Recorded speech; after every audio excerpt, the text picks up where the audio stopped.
기쁘세요? 감사합니다. 하나님께서 사도 바울을 통해서 항상 기뻐하라, 주 안에서 기뻐하라 하셨죠. 내가 다시 말하노니 기뻐하라.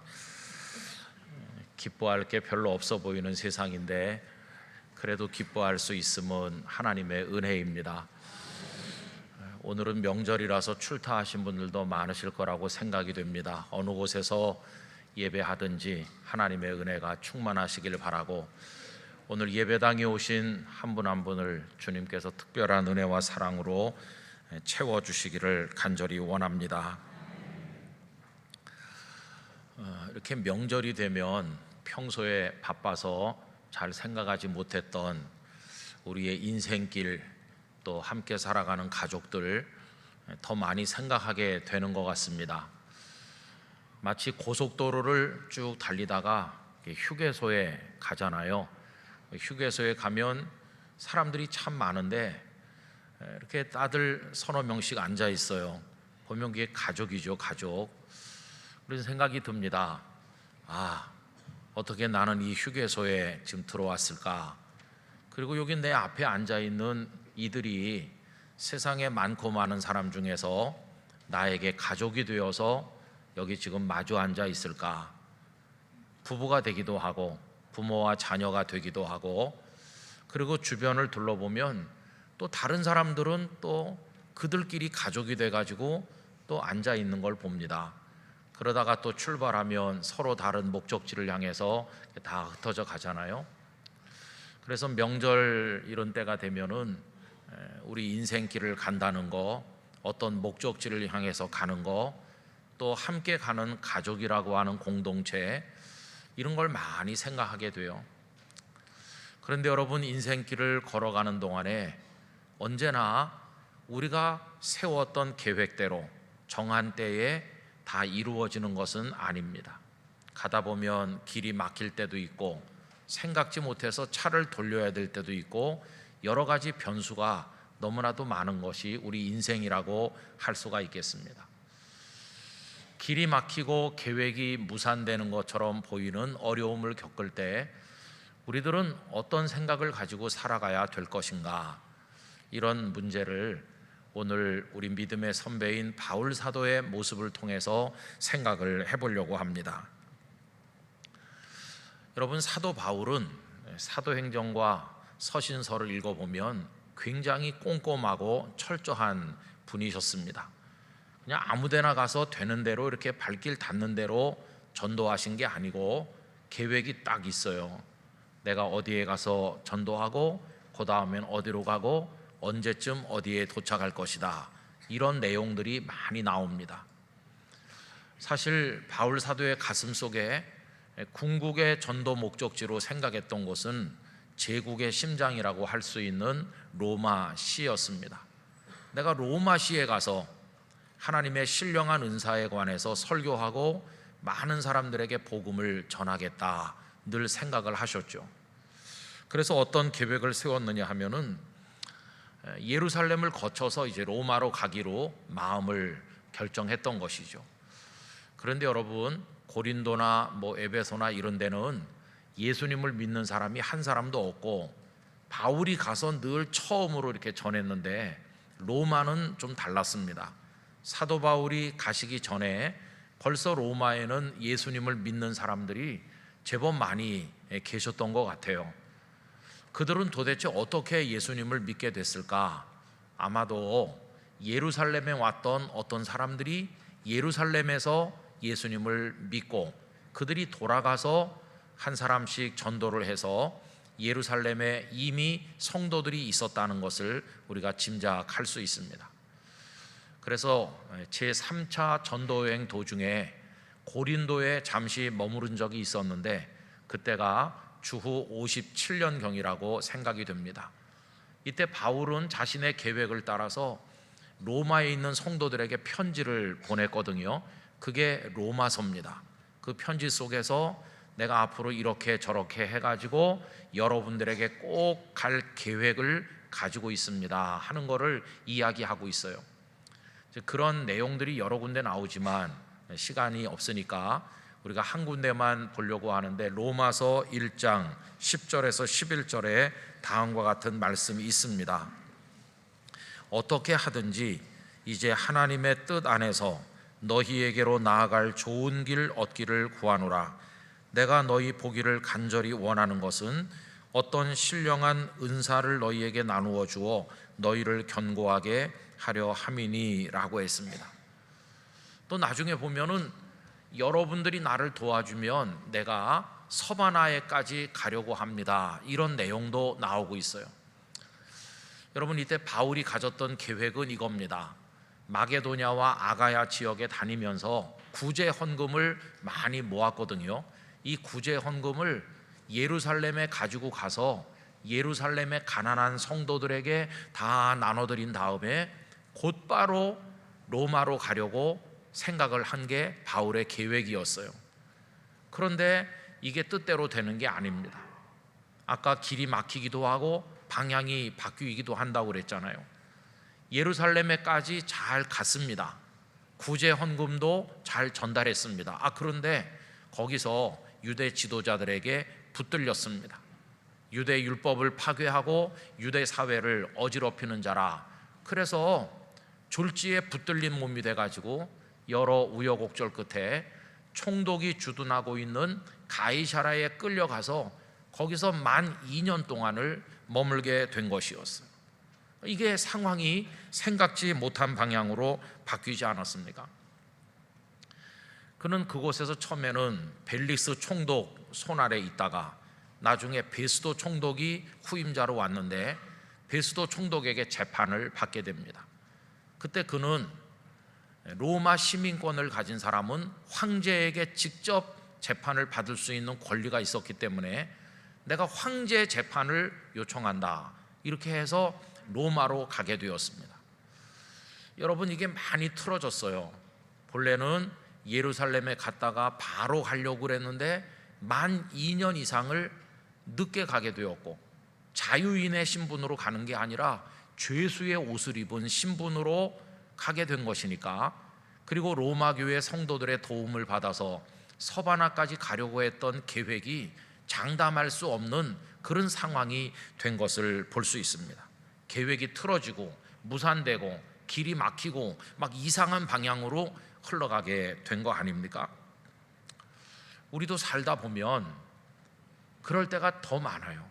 내가 생각했던 대로 모든 게 탁 맞아떨어져서 제때 모든 게 되는 일은 드물고 이상한 방향으로 가고 무산되고, 이런 경험들을 우리 성도님들께서도 많이 하셨을 거라고 생각합니다. 여러분, 그럴 때 참 어렵죠. 그때 어떤 마음을 가지십니까? 오늘 2부 예배 드리는 영락교회 모든 성도들께서 사도 바울에게서 배우셨으면 하는 것입니다. 우리가 사도행전과 그 이후의 것들을 쭉 읽어보면 그가 이렇게 어려운 일을 만났을 때 그분은 어떤 모습을 보여줬나? 한마디로 말하면 추호도 흔들림이 없었다는 것이, 조금도 좌절하지 않았다는 것이, 벨리스 총독 앞에 섰을 때나 또 사내들인 공회 앞에 끌려다닐 때나 나중에 베스도 총독이 부임했을 때나 또 아그리빠 왕과 버니게라고 하는 신분이 높은 통치자들 앞에 섰을 때도 그는 조금도 위축되지 않았습니다. 그는 예수님의 십자가와 부활의 복음이 어떻게 죄인을 구원하는지, 그리고 자신이 본래는 교회를 핍박하던 사람이었는데 다마스커스로 가는 그 길에서 어떻게 주님께서 자신을 불러 핍박자가 변하여 복음 전도자가 되게 하셨는지 담대하게 그들에게 외친 것입니다. 뿐만 아니라 아까 말씀드린 것처럼 황제에게 재판받겠다. 여러분, 그의 집념이 얼마나 대단합니까? 로마에 가서 전하기를 그렇게 사모했잖아요. 그런데 지금 못 가고 길이 막혀 있으니까 바울은 죄수의 옷을 입고서라도 나는 로마에 가야 되겠다. 황제는 로마에 있으니까 황제에게 재판받으려면 로마로 갈 것이고, 그러면 로마에 가서 전하겠다고 하는 목적이 이루어지는 거 아니겠어요? 더군다나 그가 자유인의 신분으로 원래 계획대로 갔다면 어떻게 제국의 통치자인 황제 앞에서 예수님을 말할 기회를 가질 수 있겠습니까? 그거는 거의 불가능할 것이에요. 그런데 재판을 청구했기 때문에 그는 황제 앞에서 복음을 이야기할 기회를 얻게 되었고, 나중에 다 보면 서바나까지 가고자 했던 그의 계획이 늦어지고 다른 방법으로 되기는 했지만 결국은 이루어져서 하나님의 뜻을 다 전하게 된 것을 볼 수 있습니다. 여러분, 저는 오늘 하나님께서 우리의 마음에 은혜를 주시고 믿음을 주셔서 우리도 앞으로 살아갈 동안에 길이 막힐 때, 길이 뒤틀릴 때, 어려운 처지를 만날 때 우리 모두가 사도 바울처럼 담대하기를 원하는 것입니다. 굴하지 않고 우리의 인생의 길에서 용기를 가지고 걸어가는 성도들이 되기를 진심으로 원합니다. 그럼 바울은 어떻게 그렇게 요동하지 않고 담대하게 흔들림 없이 갈 수 있었나? 그것은요, 이미 바울이 살아오는 동안에 하나님의 손이 개입하셔서 인생의 방향을 바꾸시는 걸 여러 차례 경험을 했기 때문이에요. 예를 들면 그가 다메섹으로 예수님을 믿는 사람들 잡으러 가지 않았습니까? 그때 그의 계획이 뭔가요? 유대 지도자들에게 신임을 받고 자신은 가말리엘 문화에서 공부를 많이 했으니까 자기가 이제 교회를 핍박하고, 그래서 지도자들에게 인정을 받으면 내가 유대 사회에서 크게 출세하고 저명한 랍비가 될 것이다. 이게 그의 인생의 계획표였는데, 그 길에서 우리 예수님께서는 그를 완전히 사로잡아서 사울이라는 청년의 인생을 조금 바꾸신 게 아니라 완전히 뒤집어 180도 바꿔가지고 핍박자가 변해서 복음 증거자가 되게 하셨잖아요. 그분이 개입하시면 인생이 이렇게 뒤바뀌기도 한다는 거, 이거를 그는 철저히 뼈저리게 경험한 바가 있질 않습니다. 또 한 가지 예를 더 들면, 두 번째 전도여행을 다닐 때 본래는 아시아에서 전도하길 원했죠. 그런데 주님의 영이 계속 가로막으시더니 어떻게 됐습니까? 가슴이 답답했었는데 드로아에 갔을 때 환상을 보았는데 마게도냐 사람 하나가 나타나서 건너와서 우리를 도와주세요.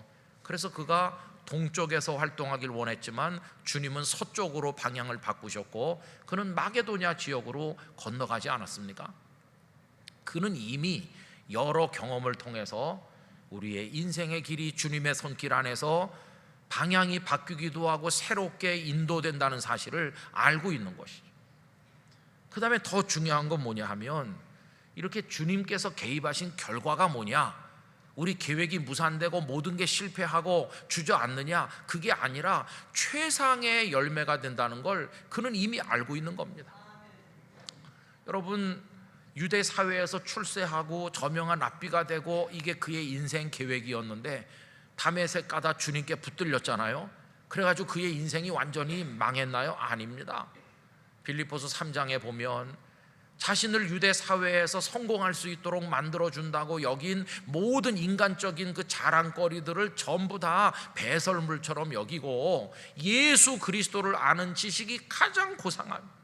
핍박자였던 나를 전도자가 되게 해주신 하나님 감사합니다 그러면서 자신의 인생을 뒤집으신 우리 주님을 털끝만큼도 원망하기는커녕 오히려 감사하고 또 감사하고 또 감사했던 것을 우리가 알잖아요. 주님의 손길은 언제나 최상의 열매를 가져온다는 것이에요. 또 아까 드로아에서 환상을 보고 동쪽이 아니라 서쪽으로 갔다고 그러지 않았습니까? 결과가 뭔가요? 마게도냐의 첫 번째 성은 빌립보입니다. 빌립보에 가보니까 거기 자주장사 루디아라는 여인이 기다리고 있었고, 빌립보에서 억울하게 감옥에 들어가 고생 많이 했지만 그 밤에 찬송하고 기도했더니 옥토가 흔들리고 옥문이 열리고 묶인 착고가 다 풀리면서 빌립보 감옥의 간수 가족 전부가 세례를 받고 예수님을 믿고 그 빌립보에 교회가 세워졌는데, 빌립보 교회, 많은 곳에 교회가 있었지만 빌립보 교회처럼 바울을 사랑하고 바울을 위해 기도하고 바울에게 사람을 보내서 도와주고 바울에게 선교 헌금을 보내고 언제나 바울 때문에 사랑을 쏟았던 대표적인 교회가 빌립보 교회거든요. 하나님께서는 사람의 계획을 바꾸시는 것처럼 보이지만 그러나 그건 실패가 아니라 사람이 상상 못할 최상의 열매를 가져다 주신다는 것을 알려주고 있는 것입니다. 바울은 이런 걸 많이 경험하셨어요. 그래서 그의 영혼 속에는 이런 체험이 축적되어 있는 것이죠. 내가 바로 로마에 못 가고 죄수의 신분으로 2년도 더 늦게 가고 여러 상황이 달라졌지만 이 결과도 하나님은 아름다운 열매를 주실 줄 믿습니다. 그러니까 위축되지 않고 당당하게 대처할 수 있었다는 것을 알게 됩니다. 우리 성도 여러분, 우리 계획이 수도 없이 꺾이죠. 길이 막히죠. 전혀 다른 방향으로 갈 때도 있어요. 그래도 낙심하지 않게 되기를 원합니다. 우리가 하나님의 뜻을 수용하고 하나님께 우리의 인생을 맡긴다면 하나님은 사람이 상상할 수 없는 오묘한 방법으로 우리에게 승리를 주실 줄로 믿습니다. 성경은 그런 이야기로 가득 차 있어요. 여러분, 아주 익숙하게 잘 아시는 분들 이야기를 해보면 요셉이 노예로 팔려갔을 때 사람들에게 절을 받는다던 그 꿈이 무산된 것처럼 보였지만 하나님은 하나님만의 방법으로 그를 감옥에서 높여서 애굽의 총리가 되게 하시지 않았나요? 미디안 광야에 도망쳐 들어갔을 때만 해도 민족을 구원하겠다던 모세의 계획은 완전히 무산된 것처럼 보였지만 하나님은 능력의 오른손으로 모세를 들어 쓰셔서 민족의 지도자가 되게 하시고 출애굽이라고 하는 과업을 수행할 수 있도록 만들지 않으셨습니까? 사울 왕에게 쫓겨서 희망 없이 도망 다닐 때만 해도 이스라엘의 왕이 될 사람으로 기름 부음 받았다는 게 다 무산되는 것처럼 보였지만 한 번도 사울에게 칼을 들이대지 않고도 하나님은 다윗을 이스라엘 12지파의 존귀한 왕이 되도록 세워주시지 않았습니까? 여러분, 성경은 한 개인, 가정, 교회, 온 세상 열방이 다 하나님의 손안에 있다는 것을 우리에게 선포하고 있는 것입니다. 성도의 믿음이 무엇인가?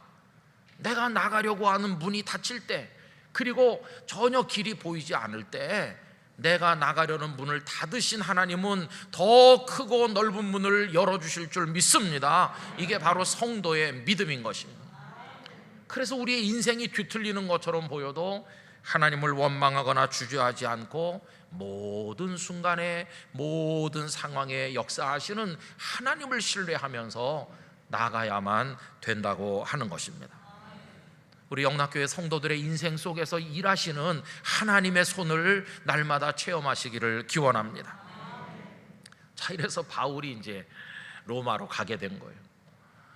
이 사도행전과 누가복음을 기록하신 의사 누가가 수행을 하고, 그리고 데살로니가 사람 아리스다고가 수행을 해서 이제 로마까지 가게 됐어요.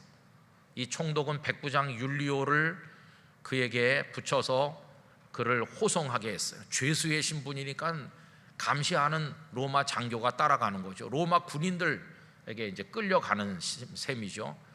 참 형편이 딱하죠. 그렇지만 바울의 가슴은 흥분되는 거예요. 처음에는 아드라무테노 배를 타고 출발했습니다. 그러다가 무라라는 곳에 가서 알렉산드리아 배로 배를 옮겨 탔어요. 그래서 이 배가 지중해를 쭉 항해해 나갈 때 바울의 마음속에 절망은커녕 이런 기도가 나왔을 것입니다. 하나님, 좀 늦었지만 하나님의 뜻이 있는 줄 믿습니다. 드디어 저 로마를 향해서 출발합니다. 이 배가 로마의 항구에 무사히 도착하게 해주시고 로마가 복음으로 새로워지게 하여 주옵소서, 저를 지켜주시옵소서, 이렇게 하면서 출발했을 겁니다. 여러분, 날마다 이런 기도와 더불어 출발하시기를 기원합니다. 하나님께서 우리를 붙드셨기 때문에 우리는 예수님을 믿었지, 우리 의지로 한다면 우리 예수님을 믿지 않고 세상의 죄악으로 나갔을 텐데 하나님께서 우리를 붙드셨기 때문에 사울이 바울 되듯 우리가 오늘도 예배자로 이 자리에 있는 줄 믿습니다. 이미 하나님 우리를 붙들고 계시니까 우리의 목적하는 항구까지 우리를 인도해 가실 것이라고 믿는 것입니다. 그런데 어떤 일이 벌어졌나요? 한 번 더 뒤틀리는 거예요. 그렇게 지중해 바다를 잘 가나 했더니 웬걸요, 유라굴로라고 하는 큰 광풍이 일어났어요. 지난번에 거쳐간 태풍을 생각하시면 되죠.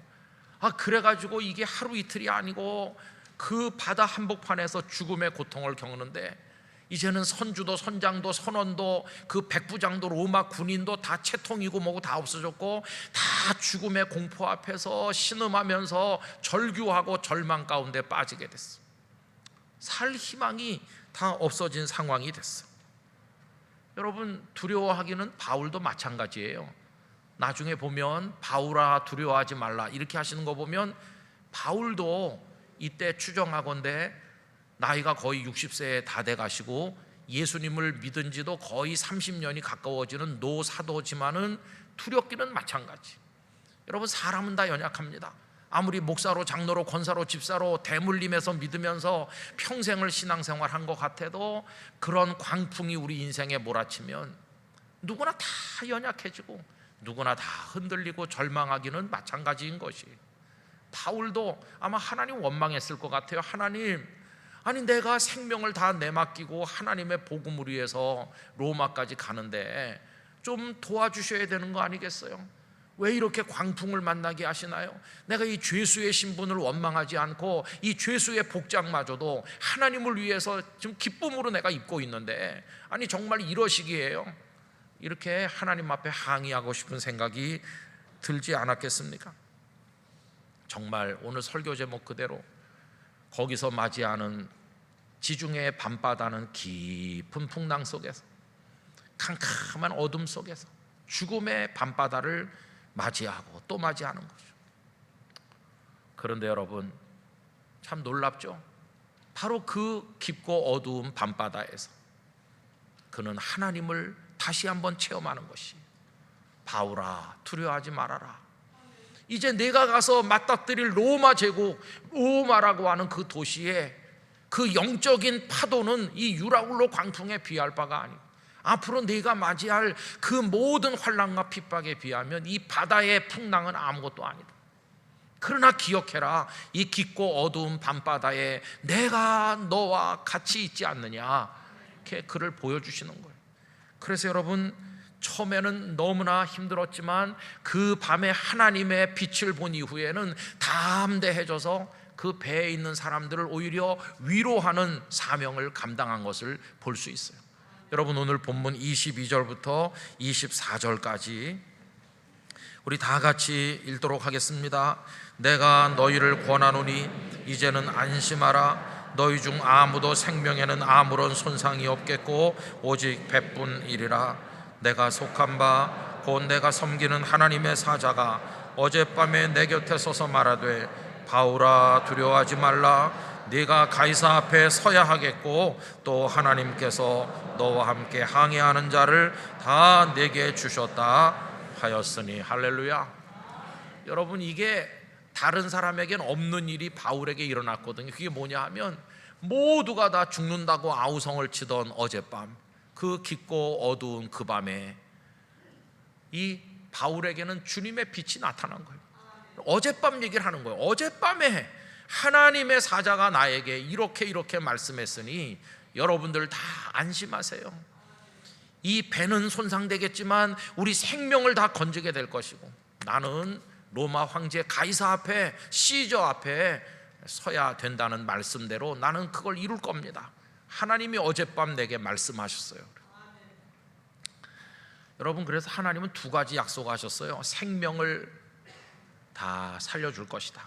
두 번째로 로마 황제 앞에 서야 될 너의 사명을 다 이루게 할 것이다. 생명과 사명을 약속하셨어요.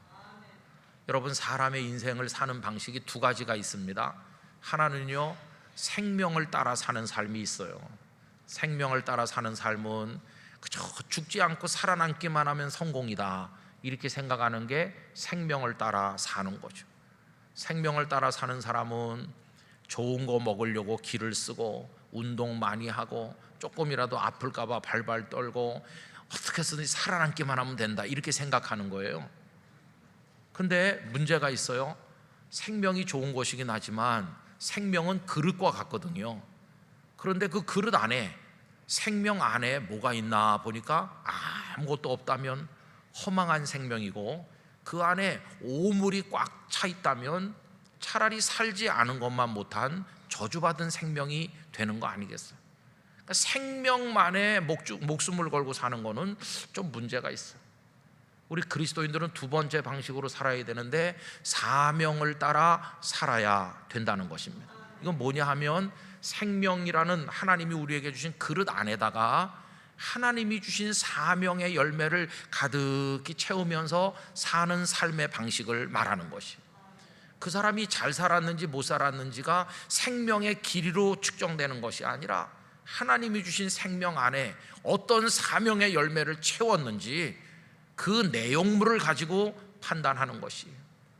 지금 바울에게 주신 사명이 뭡니까? 로마 황제 앞에 서는 것이에요. 그런데 말씀하셨죠? 네가 가이사 앞에 서야 되겠다. 사명을 감당하도록 내가 너의 생명을 지켜주겠다고 말씀을 하신 것이에요. 그래서 하나님께서는 그 사명 감당하도록 하기 위해서 광풍에서도 그를 건져주셨고 생명의 날을 연장시켜 주신 것을 볼 수 있습니다. 그래서 여러분, 사명이 있는 사람은 죽지 않는다, 그런 말이 나오게 된 것이죠. 그는 결국은 오늘날 몰타라고 하는 멜리데 섬에 갔고 그 섬에 복음을 전도했고 한 명도 잃어버리지 않고 모두가 다 살아남았고 그리고 로마에 도착을 해서 주님의 복음을 전한 것을 볼 수 있습니다. 우리 영락교회 성도 여러분, 앞으로 얼마나 더 살지 아세요? 모르죠. 참 잘 모르세요. 모르시는 게 당연한 거예요. 우리 생각에는 내가 그래도 한 4, 50년 더 살지 않겠어? 아니면 적어도 10년 이렇게 생각하시지만 그 생명은 잘 모르는 거예요. 그러나 그 생명의 그릇 안에 담아야 될 사명은 하나님께서 우리에게 주시는 줄 믿습니다. 또 앞으로 살다가 어떤 광풍을 만날지 길이 막힐지 그것도 아무도 몰라요. 그러나 분명한 것은 주님의 손길이 우리를 인도하셔서 그 생명의 그릇 안에 사명이 가져오는 열매로 채우시도록 인도해 주실 걸 믿습니다. 그래서 23절 참 이 말씀 너무나 좋아해요. 내가 속한 바 곧 내가 섬기는 하나님의 사자가 어젯밤에 내 곁에 서서 말하되, 우리 영락교회 성도들도 어젯밤 얘기를 말씀할 수 있는 분들이 되시기를 바랍니다. 하나님 만난 체험, 하나님이 인생의 그 고통 속에 길이 막히고 광풍이 일어나지만 나와 같이 계셨다, 이걸 말할 수 있는 게 어젯밤 이야기인데 그런 은혜가 임하시기를 간절히 기원하는 것입니다. 자, 그럼 여러분, 왜 하나님께서는 우리 인생의 문을 닫기도 하시고 길이 돌아가게 하기도 하시고 막 흔들듯이 광풍이 일어나게 하시고 왜 좀 가만 내버려두지 않으시고 이러실까? 그런 생각이 들잖아요. 살다가 큰 충격을 받고 왜 그럴까? 여러분, 독일의 저명한 신학자이며 설교자였던 칼 하임이라는 분은 2차 세계대전 도중에 겪은 끔찍한 사건들을 보면서 본인이 깨달은 걸 이렇게 얘기했어요. 사흘 전 슈투트가르트에서 폭탄에 절명한 두 사람의 장례식에 참석했을 때, 그리고 언덕 위에서 파괴된 시가지를 내려다보고 있을 때 이런 생각이 떠올랐습니다. 하나님께서는 사람들이 잘못된 안전의식으로부터 깨어나 두렵고 떨림으로 구원에 이르게 하시려고 이처럼 전쟁이라는 엄청난 무서운 방법도 사용하신다. 인간 영혼이 구원을 받는다는 것은 얼마나 크고 엄숙한 일인가. 영원한 축복과 구원은 인간 세상의 그 어떤 찬란하고 아름다운 보배보다 더 귀하다.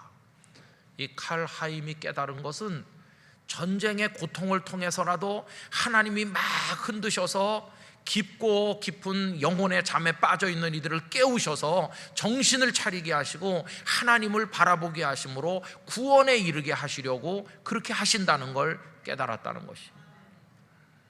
지난주에도 우리 한국교회가 많은 영적 어려움을 겪고 있다, 그런 말씀을 드렸는데 여러분, 저는 이 어려운 때는 하나님께서 흔드시는 때라고 생각합니다. 광풍이 지금 일어나고 있어요. 왜 광풍을 일으켜서 우리를 힘들게 하시나? 힘들게 하시는 게 아니라 그동안 너무 깊은 영혼의 잠에 빠져서 나태하고 게을러 있었기 때문에 정신을 차리라고 우리를 흔드시는 거죠. 깨어 일어나라고 하시는 거라고 저는 믿습니다. 불난 집에 사람이 누워 자고 있을 때 어떻게 깨우세요, 여러분? 저 죄송하지만요, 불이 난 것 같거든요. 어떻게 좀 눈 좀 떠보시지 않으시겠어요? 여보세요, 불이 난 것 같다니까요. 이렇게 깨우시나요? 어휴, 그 사람이 나이가 나보다 많든 적든 침대를 내 뒤집어 엎어야 돼. 그래가지고 정신 차리고 깨어 일어나게 해. 그동안 우리 한국교회 다 잘 될 거야, 뭐 문제 있나? 다 잘 되지 뭐, 이러면서 너무 게을러 기도도 다 식어버리고 영적으로 너무 나태해졌어요. 그래서 하나님께서 흔드시는 거예요. 정신 차리라고. 그래서 이게 길이 막히는 게 아니라 어려운 때는 오히려 축복으로 다가오는 줄 믿습니다. 이제 우리에게 남은 한 가지 뭐냐 하면 어젯밤 이야기만 있으면 되는 거예요. 하나님을 만나기만 하면 되는 거예요. 하나님이 나를 깨우신다, 함께 계셔주시고 내가 사명을 완수하도록 도우신다고 하신다. 여러분, 그 하나님만 사모하시기 바랍니다. 그 은혜만을 체험하시길 바랍니다.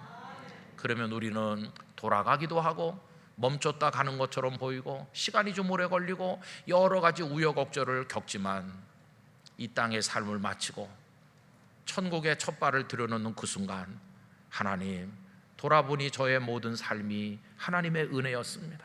그때 멈추게 하시지 않았더라면, 그때 돌아가게 하시지 않았더라면, 그때 광풍으로 저를 깨우시지 않았더라면 제가 여기 도착 못했을 텐데, 하나님, 고난도 은혜였고 모든 것이 하나님의 사랑이었음에 감사드립니다.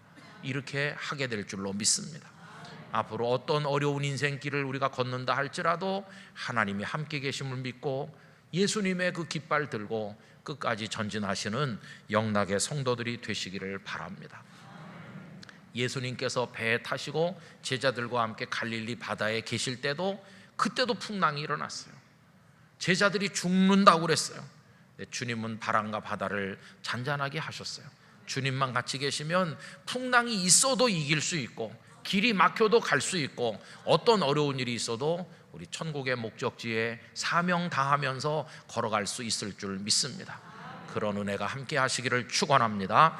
기도하겠습니다. 아버지 하나님, 때로는 계획이 무산되고 길이 막히고 강풍이 일어나고 시간이 지체되고 실패하는 것처럼 보이지만 주님만 같이 계시면 광풍도 잔잔해지고 생명의 그릇 안에 사명의 열매를 담는 아름다운 승리를 주실 줄 믿습니다. 주님과 더불어 걸어가는 법을 배우고 주의 은혜 가운데 일어서게 하여 주시옵소서. 예수님의 이름으로 기도하옵나이다. 아멘.